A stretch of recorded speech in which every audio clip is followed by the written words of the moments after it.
Hi friends, welcome back to my channel. నేనండి మహాలక్ష్మిని. ఈరోజు మన వీడియోలో 2 ఐటమ్స్ అనేది మీకు చేసి చూపించబోతున్నాను. చూసేసేయండి. ఏమిటి అనుకుంటున్నారా? ఇక్కడ సేమియా ఉప్మా.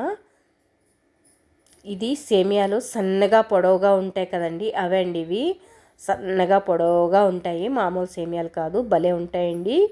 ఇవి గోధుమ పిండితో చేసినవి. సంవత్సరానికి ఒక్కసారి మాత్రమే మనకి దొరుకుతూ ఉంటాయండి. ఇదైతే మా మరదలు పంపించింది అంటాను కదా, ఎప్పుడూ చెప్పే విషయమే. అవేనండి ఇవి. అయితే కనుక నేను ఒక్కసారి తెప్పించుకొని పెట్టుకుంటాను. ఈ సంవత్సరమే తెప్పించాను అనుకోండి, ఎప్పుడు తెప్పించుకోలేదు. చూసారా, ఇలాగా రోస్ట్ చేసుకోవాలి. ఇలాగా వేయించేసుకొని మరొక ప్లేట్లోకి కానీ, లేదా బాగా రోస్ట్ అవ్వాలండి, అప్పుడే బాగుంటుంది. చూసారా, వేరే బౌల్లో తీసేసాను. దీంట్లోనే 1 టీ స్పూన్ వరకు ఆయిల్ వేసుకోవాలండి. మంచి టేస్ట్ ఉంటుందో. నార్మల్గా చేసే సేమియా కన్నా ఇది చాలా బాగుంటుంది. 1/2 టీ స్పూన్ వరకు ఆవాలు, 1/2 టీ స్పూన్ వరకు మినప్పప్పు, కొంచెం కరివేపాకు. బ్రేక్ఫాస్ట్గా కానీ మీరు లంచ్లో కూడా తీసుకొచ్చండి. లైట్ వెయిట్గా ఉంటుంది ఈ బ్రేక్ఫాస్ట్. చాలా బాగుంటుంది, ఎందుకంటే గోధుమ పిండితో చేస్తుందండి, మనకి బాగుంటుంది. దాంట్లోనే ఉల్లిపాయ, ఒక చిన్న ఉల్లిపాయ. నేను చెప్తూనే ఉంటాను కదా, ఎప్పుడు ఉల్లిపాయ పొడవుగా మిడిల్లో కట్ చేశాక మధ్యలో కట్ చేసుకుంటే సన్నగా అవి మీడియంగా బాగుంటాయని, అందుకోసమే ఇలా కట్ చేసిన. మనకి ఆయిల్ తక్కువ వేసుకోండి. ఈ ఉప్మాకి చాలా టేస్ట్ బాగుంటుంది. వేగిపోతాయండి. కడాయి బాగుందంటే ఆటోమేటిక్లీ ఇలాంటి వాటికి మనం తక్కువ వేసుకున్నా కూడా టేస్ట్ అనేది బాగుంటుంది. మీ ఇంట్లో ఆయిల్కి బదులు బటర్ వాడుకున్నారంటే కనుక హెల్తీగా ఉండొచ్చండి. దీంట్లోనే కొంచెం బీన్స్ వేస్తున్నాను, సన్నగా తరిగిపెట్టిన బీన్స్.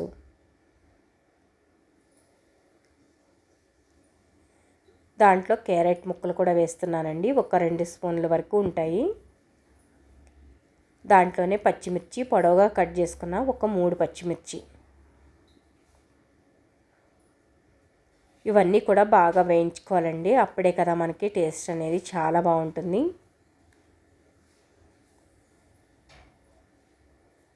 ఆయిల్ తక్కువగా ఉండే ఐటమ్స్ ఎక్కువ తిన్నారంటే మనం హెల్తీగా ఉండొచ్చండి. ఫస్ట్ ఆఫ్ ఆల్ నేను అయితే దీనికి ఆయిల్ తక్కువగా వేసాను. ఇక్కడ ఒక టమాటాకాయ చిన్నగా కట్ చేసి ఒక్క టమాటో వేసానండి, ఎక్కువగా ఏమీ వేయడం లేదు. సేమియాకి ఇలాగా టమాటా వెజిటేబుల్స్ వేయడం వల్ల, మీ దగ్గర స్వీట్ కార్న్ కూడా ఉంటే వేసుకోండి, కొంచెం డిఫరెంట్గా చాలా బాగుంటుంది. నేను ఇక్కడ కళ్ళుప్పు వేస్తున్నాను, మీరు ఏదైనా వేసుకోవచ్చు, రుచికి తగ్గంత ఉప్పు. దీంట్లోనే ఒక చిటికెడు గరం మసాలా వేసాను.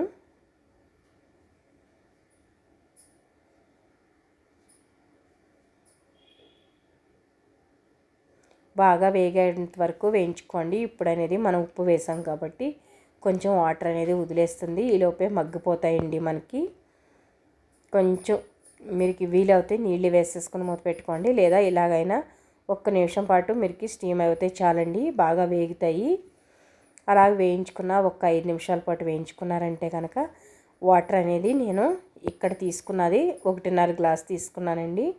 1.5 గ్లాస్కి 2 గ్లాసులు పావు వేసాను వాటరు, ఎక్కువగా వేయలేదు. 1.5కి 2 నీళ్ళు వేసాను అంతే నేను, కొలతలుగా అయితే కనుక. చూసారా, ఇలా వాటర్ వేసుకున్నాక బాయిల్ అనేది రావాలి. మూత పెట్టి 2 నిమిషాలు వదిలేయండి, మీకు బాయిల్ అనేది వచ్చేస్తుంది. చూసారా నీళ్ళు.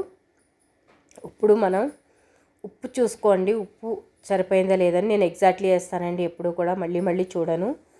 సో నాకైతే సరిపోయింది. చూసారా, ఈ విధంగా. ఎప్పుడు కూడా మరొకసారి ఉప్పు చూడనండి నేను, అందుకోసమే ఒకసారి వేసేస్తాను. మీకు ఇలాగ 1 మినిట్ చాలండి, ఎక్కువసేపు అవసరం లేదు. నీళ్ళు ఎక్కువగా వేయం కాబట్టి మనం సరిపోతుంది. ఇలాగ నీళ్ళు ఎక్కువగా వేసుకున్నట్లయితే కనుక మీరు అది మెత్తగా అయిపోయి బాగుండదండి, పొడిగా కూడా రాదు. అలా కాకుండా మనకి పొడిగా రావాలి అనుకునేటప్పుడు మనకి ఈ కొలతల్లో చేశారంటే కనుక 1.5 గ్లాస్కి 2 వాటర్ వేసుకోండి, సన్నగా ఉండే సేమియాకి. అది అంటే గోధుమ పిండితో చేసినవి చాలా టేస్టీగా ఉంటాయండి. మైదాతో చేసినవి మనం తినలేము కూడా ఎక్కువ. చూసారా 1 మినిట్ తర్వాత ఇలాగా పొడి పొడిగా అవుతుంది. ఇప్పుడు ఇంకొంచెంసేపు ఒక్క నిమిషం పాటు వదిలేసారంటే కనుక ఇంకొంచెం పొడి పొడిగా అవుతుందండి. లేదు మాకు ఆఫీస్కి లేట్ అయిపోతుంది అంటే కూడా మీరు ఇలా కూడా ఒక ప్లేట్లోకి తీసేసుకోవచ్చండి. చూసారా, ఎవరైనా ఆఫీస్కి వెళ్ళే వాళ్ళు అయితే కూడా ఇలా కూడా చేసేసుకోవచ్చు. నేనైతే ప్లేట్లోకి అనేది తీసేస్తున్నాను. లేదు మేము ఇంకా లేట్గా తింటాము అనుకున్న వాళ్ళు హాట్ బాక్స్లో తీసేసుకోండి. వేడివేడిగా సేమియా అనేది అదిరిపోతుంది. చూసారా, ఇలా ప్లేట్లోకి తీసాక మంచి టేస్ట్ అయితే బాగుంది కదా. చూడడానికి బాగుంది, తినడానికి ఇంకా బాగుంటుందండి. నిజంగానే ఈ సేమియా చాలా టేస్టీగా ఉంది. కారం కానీ ఈ సేమియాలు కానీ మా మరదలే పంపిస్తారండి ఎప్పుడూ కూడా. హుబ్లీ నుంచి మా తమ్ముడు భార్య, మా చిన్నాన్నగారి కోళ్ళండి. చూసారా, మా తమ్ముడు వాళ్ళు హుబ్లీలో ఉంటారు, ఎప్పుడు కూడా వాళ్ళే పంపిస్తారండి. పాపం మా తమ్ముడు మా మరదలు. చూసారా, ఇలా అయితే నాకు బ్రేక్ఫాస్ట్ రెడీ అయిపోయింది. ఇంకొక బ్రేక్ఫాస్ట్ ఏంటనేది మీకు చూపించబోస్తాను, చూసేయండి.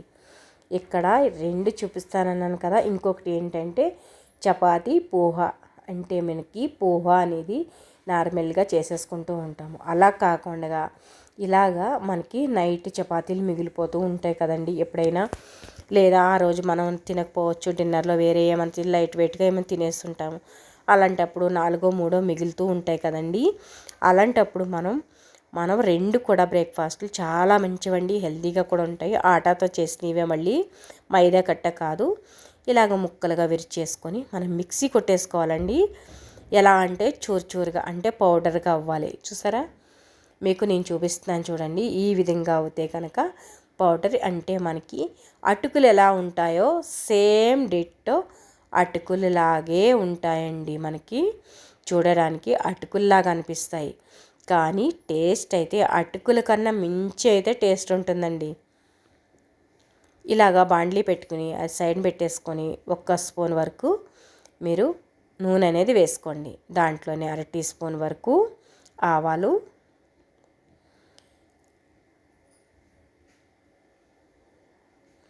1/2 టీ స్పూన్ దీంట్లో వాము వేసాను. జీలకర్ర అనుకునేరు, వాము వేసానండి. దాంట్లోనే కరివేపాకు. ఇది మనకి వాము వేయడం వల్ల ఫ్లేవర్ అనేది మరింత టేస్టీగా వస్తుందండి. మీకెందుకు వాము వేసుకోవాలనిపించింది అని అడుగుతారేమో. నేను ఒకళ్ళ ఇంటికాడ చూశానండి, వాము వేసి చేస్తారు. వాము వేసి చేయడం వల్ల ఫ్లేవర్ మరింత టేస్టీగా ఉండి చాలా బాగుంది. సో నేను అందుకే అలా ట్రై చేస్తున్నాను. ఇక్కడ ఉల్లిపాయలు, పచ్చిమిర్చి కూడా చిన్నగా కట్ చేసి అవి కూడా వేసేస్తున్నానండి. ఉల్లిపాయ దీనికి పోహాకి చిన్నగా కట్ చేసుకోవాలి. పచ్చిమిర్చి కూడా చిన్నగానే కట్ చేశానండి. మీ ఇంట్లో చిన్నపిల్లలు ఉన్న వాళ్ళు పెద్దగా కట్ చేసుకోండి, తీయడానికి బాగుంటుంది. ఇక్కడ 1 స్పూన్ వరకు టమాటా ముక్కలండి. ఎక్కువగా వేయకూడదు, మరీని మనం టేస్ట్ కొరకు మాత్రమే వేస్తున్నామండోయ్. ఎక్కువగా వేసినట్లయితే కనుక టేస్ట్ మారిపోతుంది. మళ్ళీ మనం ఇంకా యాడ్ చేయడం చాలా ఉన్నాయి. ఉప్పు తగినంత వేసుకోండి. మనకి చపాతీ అనేది ఎక్కువగా ఉప్పు పట్టదండి చపాతీతో చేసిన పోహాకి. ఇక్కడ కారం కూడా 1 చిటికెడు వేసాను, గమనించండి, టేస్ట్ బాగుంటుంది. కారం ఎందుకు వేసారు మీరు పోహాలో అనుకుంటారు. ఈ పోహాకి కారం వేస్తేనే టేస్ట్. అది కూడా చిటికెడే, 1 చిటికెడు వేసుకోవాలి. మనం పోహా ఏదైతే మనం మిక్సీ కొట్టి పెట్టుకున్నాం కదా రొటీతో, అది కూడా దీంట్లో వేసి బాగా కలిపేయాలండి. అంటే మనకి ఈ పోహాకి ఆ మసాలా అంతా పట్టేయాలన్నమాట. చూసారా, బాగా ఆ రొటీస్కి మనం ఏదైతే చూరీ చేసుకున్నామో పౌడరు దానికి బాగా పట్టాలి.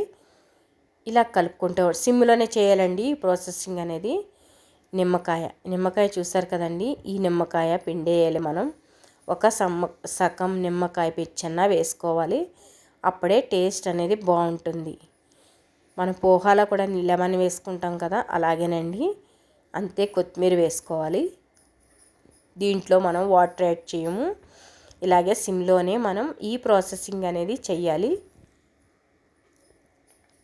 అప్పుడే టేస్ట్ బాగుంటుందండి. ఇక్కడైతే పోహా రెడీ అయిపోయింది.